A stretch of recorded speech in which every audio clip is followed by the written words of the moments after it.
Hey, what's going on? Kevin Yates here, and want to welcome you to my channel where my focus here is on empowering women who are in relationships with men who've become distant, disconnected, and disengaged to rebuild, reconnect, and reignite their relationships. So today I want to share with you 3 steps to get your man to work together with you on the problems in your relationship.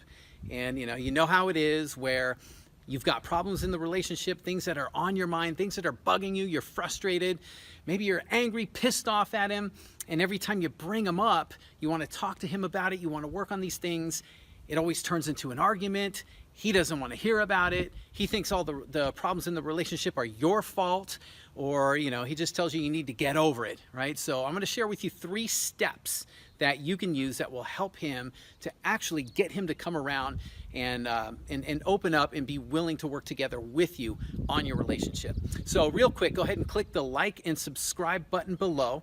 And I post new videos like this one every week on this channel, and that way you can see whenever I post new videos. And also, I've created a 3-part video series where I go into some real simple, some real practical and powerful strategies that you can use to talk to your man about the problems in your relationship without fighting. So there's a lot of really good information in that video series. It's free. You can find that link in the description box below if you're interested. Definitely recommend you check that out. All right, so let's get right into today's video. 3 things that you could do, or 3 steps to get your man to work on your relationship issues. So number 1 is to connect. Okay, so when we talk about connection, we're talking about basically trying to do some things where, like something where you're interactive, right? So if you have interactive type activities, that's one thing you could do. It would be something where you are, you're free of distractions, all right? So you're not going to do something like, go to a movie, right? Or go to like a sporting event, baseball or a football game, where you're not going to be interacting with each other, right? The goal is to do something together where you two have to interact with each other. That could be going out, for to a place to eat. It could be going on a walk together. It could be, just, going on a trip for the day together, kind of a getaway, but something where it's just about the both of you and where you both really do have to interact. It could be, playing a game, something simple. It doesn't have to be anything crazy or extravagant.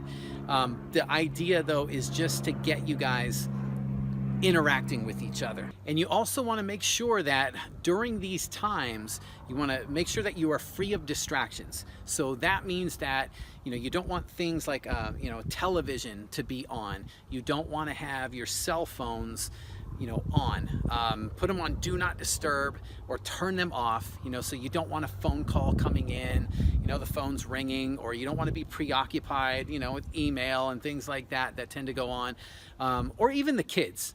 So if you guys have kids, you want to have the kids busy doing something, or better yet, have maybe a day or a few hours where somebody can, they can go, somebody can watch them, somebody can, babysit them if they're at that age, if you can't leave them home alone. But definitely being free of distractions. Okay, so number 2 is conversation. And so I know it's an easy thing to say, but how do you start it? Sometimes that's the difficult thing, right? We know we want to communicate, we know we need to talk, but it's not always the easiest thing to get it started, or to get him to open up, especially when he doesn't want to talk, or he can be very brief about things. So conversation, some easy ways to get a conversation started, really with simple things like small talk, right? Just talking about nothing major, nothing hugely important. You don't want to go right into, hey, this is the problem in our relationship, like we need to work on this right now, or I need you to do this, you need to be like that. It's not laying down the big heavy thing right out the gate. It's really just, starting a conversation with very small talk, something about how his day went maybe, or, talk about one of his sports teams, even if you don't give a shit about him, even if you're not interested in, if he is, talk about the things that are interesting to him, little things. Ask him, little questions about that. How's your team doing? Or, if he likes to do things around the house, or maybe he likes, maybe you guys like to travel, or maybe, he's, like I said, he likes to do things around the house, or maybe he likes to cook, or, whatever it is, find those little things that he likes to do, his hobbies, his interests, because when you talk about that, it's an easy way to get a conversation started, because we all like to talk about ourselves and the things that we're interested in. So that's a real easy way to get some conversation started, just, real simple small talk. Okay, and then the third thing is concern. And when I say concern, it means that when you start a conversation, like think about how a lot of times it happens, right? You're frustrated, maybe you're pissed off, because he's constantly saying he's going to work on his issues, or he's going to do something, or he's going to stop being a certain way, or whatever's going on with you guys. And time goes by, days, weeks, months, and he still hasn't done it, or he just won't keep his word. So it's or maybe he won't agree with you on anything, or every time you try to bring something up, you try to talk about the issues in your relationship that are going on, the problems that are there, he doesn't want to talk about it. He tells you it's all your fault. He tells you need to get over it, and just refuses to take responsibility.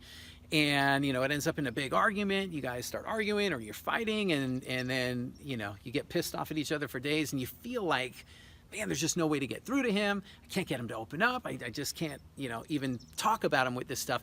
And you just keep it to yourself. And that's kind of the worst, thing, because it never really goes away. No matter how much we try to ignore, deny, repress how we feel, or disown it, those feelings are still there. We bottle them up, and we try to, move beyond them, but they're there. And over time, they grow stronger. I always say those things, man, those feelings are in there doing push-ups. They're getting stronger as time goes by. And, then it just builds and builds until months down the road, it could be months later, and you just blow up at the littlest thing, and it just triggers, and you guys get into some big old thing over it. And so instead of doing that, really what this is, it's about coming from a place of concern. So instead of, jumping at him with, these are the problems we have, or I need you to do this, I want you to be this way, you need to stop doing this, you should do that, things where when we talk to somebody like that, it comes off to them as if they're being attacked, right? It's kind of like you're personally attacking them, and that's how they take it. So what happens when you get attacked is the defense goes up, right? I'm not going to talk, I'm not going to say anything, I'm just trying to survive this attack.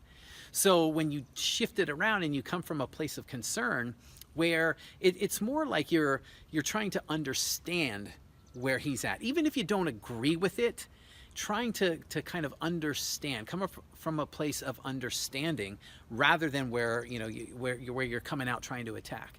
Let him know that, okay, you do understand his position, or maybe what he's thinking, or you want to understand better how he's feeling about everything, and just coming from that place, because when you do, then there's no need for him to raise the defenses. It keeps him calm, it keeps him relaxed, and it keeps him more kind of laid back and open, right? He doesn't sense anything coming up where he's going to put the wall up, right? So it really just helps to kind of keep things laid back and easy, and keep the tension down, which will help to keep him more open to even listening to what you're saying, right? Even if maybe he's not going to engage in this big conversation about it right now, but it opens the door where he'd be willing to listen, right? Because we never really listen when we're defending. We're kind of digging our heels in, and we're thinking about what we want to say, and we're just trying to survive. So nothing's really getting in, right? So coming from a place of understanding changes everything. So now when you do this too, you also, you don't want to just, make it all about him, where you're trying to understand him, and you're not really getting what you want out of it, right? The goal really is kind of, giving him a little what he wants, or, letting him know you understand him, but also you want to be able to communicate really like what's going on. So instead of just coming at him and telling him, what you want, and we need to fix this and work on that, and you need to do this, it's really now letting him know, right? Really, really pointing it out, how these problems are affecting you, how they're affecting your relationship, how they're affecting how you feel about him. If you have kids, how are these problems affecting the kids? You know, what's it like in the home? What are they picking up on? What are they learning? What are they learning about relationships from your example? Because we are, as parents, I have a 10-year-old daughter right now, and you know, it's me and her and you know, and her mom, and you know, we all have to kind of work together and be very conscious of what we're doing and what she's learning from us. We are, as parents, their earliest and most influential role models, and they learn so much about relationships from us. And so we got to be very, very conscious, even those times where you think they're not listening or they're not watching, they really are. So it's all about the 3 steps: connection, conversation, and concern. And making sure that, you know, when we use those 3 steps, man, those are 3, you know, simple but very powerful ways to get the ball rolling, right? To get him to start opening up and working with you, so that you guys can, you know, reconnect, rebuild, and reignite your relationship and start, you know, to grow together. Because when we're not growing together, we're growing apart, right? And so hopefully, you know, something or all of these things helped you out. I hope it did. In the meantime, like and subscribe below, and click the buttons there below, and that way when I post new videos, I post these videos every week, you can be sure that you'll get notified as soon as I do, and you can check them out. And again, if you haven't done so already, check out the free 3-part video series that I put together for how to talk to your man, and about all, you know, your relationship issues and the things that are going on without it turning into a fight. I share some real simple, powerful, and practical strategies that you can use. Really, really valuable information in this video series. It's free. You'll find the link for it in the description box below if you're interested. And in the meantime, I'll be back next time with another video. So in the meantime, have faith, follow your heart, and trust yourself.